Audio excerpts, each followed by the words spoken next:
Baik, kami ucapkan terima kasih Pak Mahfud MD dan juga Pak Ganjar Pranowo yang sudah menyelesaikan acara debat. Boleh mengambil posisi Pak di mic yang sudah disediakan.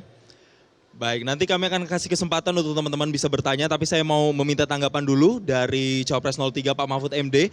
Bagaimana Pak setelah debat pamungkas tadi, apakah jawaban dan gagasan sudah merasa cukup tersampaikan tadi pada saat debat Pak Mahfud MD?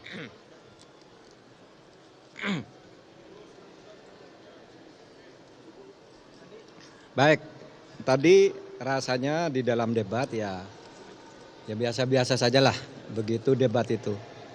Itu penilaian setiap orang berbeda, tapi saya sendiri merasa bahwa saya sudah memberi yang terbaik untuk debat ini.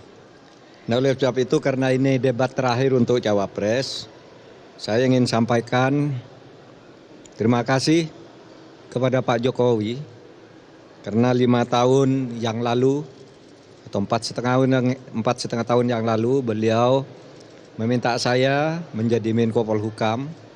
Saya semakin banyak belajar dan tahu bahwa beliau itu sangat peduli terhadap kesejahteraan rakyat dan kebaikan rakyat. Itulah sebabnya pada tahun ini saya bersedia pula ketika diminta menjadi cawapresnya Pak Ganjar Pranowo, karena apa yang saya peroleh selama menjadi menterinya Pak Jokowi itu bisa saya lanjutkan di zaman atau di dalam tugas-tugas Pak Ganjar Pranowo kalau sudah menjadi presiden nanti, karena Pak Ganjar dan Pak Jokowi itu sama-sama merupakan presiden rakyat. Itu aja. Kalau dari Pak Ganjar, ada tanggapan terkait penilaian tadi penampilan debat dari Pak Mahfud MD? Bagus lah.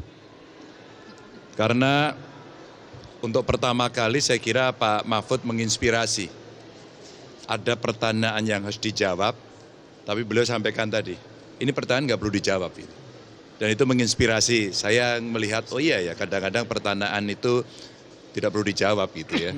Dan beliau sampaikan secara terbuka, menurut saya itu bagus untuk mengedukasi semuanya dan Pak Mahfud menyampaikan dengan firm betul itu. Baik, terima kasih Pak Ganjar, Pak Mahfud. Tapi kita berikan kesempatan untuk teman-teman media. Boleh yang paling ujung? Silakan sampaikan nama dan dari media mana. Perkenalkan saya Laura dari TV One. Mau tanya buat Prof Mahfud. Tadi kata Gus Imin, Prof lawan debat yang baik. Kalau bagi Prof Mahfud sendiri, siapa lawan debat yang baik dan kenapa? Kemudian terus tadi ada pertanyaan dari Mas Gibran yang dibilang receh. Recehnya gimana Prof? Terima kasih. Gini, semua lawan debat itu menurut saya baik. Dia atau mereka sudah mempersiapkan diri, seperti halnya saya juga. Soal pertanyaan receh itu, ya bagian dari gimmick aja. Karena dia kan juga gimmick kan, sesuatu yang ditanyakan, lalu dianggap, oh bukan itu pertanyaannya. Padahal pertanyaannya memang itu. Nah, saya katakan ini kok jawabannya receh banget, enggak usah dilanjutkan saya bilang. Saya kembalikan ke moderator, sudah waktu saya serahkan moderator, saya enggak akan gunakan sisa waktu, enggak ada gunanya. Debat kayak gini, kan cuma gitu, itu bagian gimmick saja dari debat. Baik, berikutnya pertanyaan kedua, silakan yang baju putih di tengah. Boleh silakan nanti disebutkan nama dan juga dari media mana. Ya, selamat malam. Terima kasih kesempatannya. Saya Firda dari Detikcom. Izin bertanya kepada Prof. Tadi soal pertanyaan dari rival Anda, Gibran Rakabuming, soal greenflation yang Anda menolak menjawab, yang ternyata menolak menjawab. Tadi Prof bilang karena gimmick juga. Kalau begitu boleh dielaborasi soal komitmen Anda dan Mas Ganjar soal greenflation yang merupakan konsekuensi dari transisi ramah lingkungan yang kemudian menciptakan suatu krisis gitu, greenflation. Apakah bagaimana Anda nantinya mewanti-wanti ketika kebijakan ekonomi hijau ini diterapkan itu tidak menimbulkan perlawanan, penolakan dari masyarakat seperti demo rompi kuning yang tadi disinggung sama Mas Gibran. Bagaimana komitmen Anda? Terima kasih. Gini, saya bukan tidak mau menjawab, saya sudah menjawab dengan benar, tapi dia yang tidak ngerti konsep itu. Sehingga dibilang, loh kok jawabannya lain. Loh, jawaban saya itu karena pertanyaan itu. Oleh sebab itu saya bilang ke moderator, udahlah kembalikan ke moderator aja, ini tidak bisa dilanjutkan debat kayak gini. Karena masalahnya sudah dijawab lalu bilang belum dijawab. Kan itu hanya gimmick aja bilang begitu. Maka saya bilang ini receh kalau gitu, pertanyaan baliknya receh. Kan begitu. Saya sudah menjawab sesuai dengan pertanyaan. Oke, apa? Ini saya mau baca dulu ya pesan dari TPN. Baju yang saya pakai bersama Pak Ganjar ini merupakan aksi nyata dan balutan harapan perempuan Indonesia untuk merawat Ibu Pertiwi kita yang sakit. Izinkan saya bercerita tentang perjalanan baju ini. Baju ini terbuat dari kapas yang mudah terurai secara alami. Kapas ini ditanam oleh petani perempuan di Tuban, Jawa Timur, dengan teknik tumpang sari tanpa menggunakan bahan kimia. Kapas diproduksi menjadi benang dan ditenun secara manual menjadi selai kain. Pewarnaan menggunakan pewarna alami dari tanaman, bukan kimia, sehingga menghindari penggunaan 2,5 juta liter bahan kimia. Sementara kancingnya diproduksi di Makassar, ini kancingnya. Kain dijahit oleh ibu-ibu di Desa Badung, Bali, menggambarkan semangat dan kerja keras mereka untuk memberikan penghidupan yang lebih baik bagi keluarganya di masa depan, di mana 100% dari mereka menerima upah yang layak.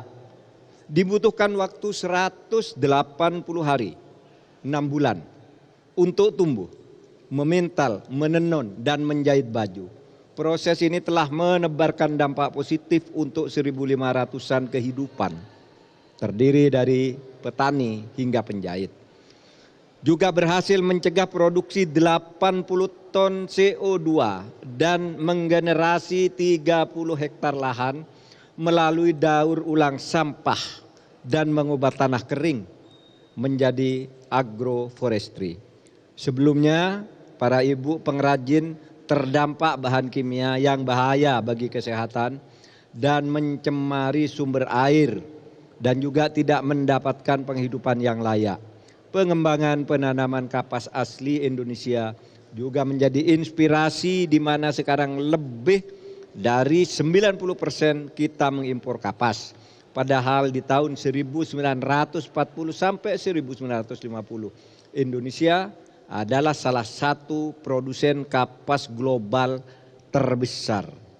Akhirnya, saudara, karena ini topiknya topik tentang lingkungan dan kelestarian alam, apa pesannya? Kisah yang saya sampaikan tadi membuktikan bahwa kita bisa membangun Indonesia unggul yang adil dan lestari untuk seluruh rakyat. Kita bisa hidup layak dan berkembang di rumah kita sendiri dengan menjaga kearifan lokal dan keberagaman. Pembangunan ke depan harus melihat bukan hanya aspek ekonomi, tetapi juga lingkungan dan sosial untuk sebesar-besar kemakmuran rakyat. Cukup ya? Baik, terima kasih Pak Mahfud MD dan juga Pak Ganjar Pranowo, Capres Cawapres 03. Boleh maju ke depan dan diabadikan momen fotonya bersama dengan rekan-rekan wartawan. Oke. Lebih rapat lagi Pak, boleh maju ke depan sedikit? Iya.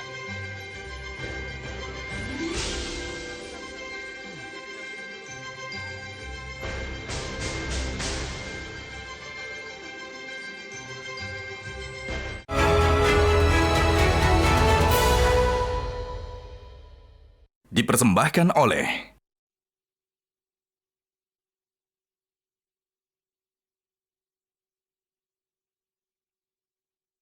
didukung oleh